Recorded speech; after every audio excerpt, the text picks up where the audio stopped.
మట్టిలో తేమ ఉంది,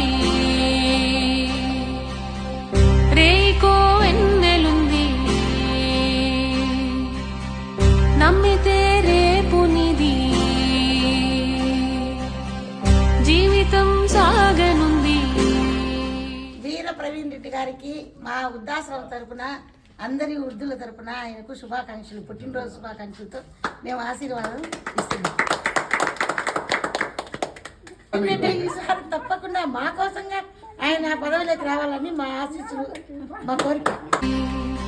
వెళ్ళేదారుల్లో ఆకాశం తోడు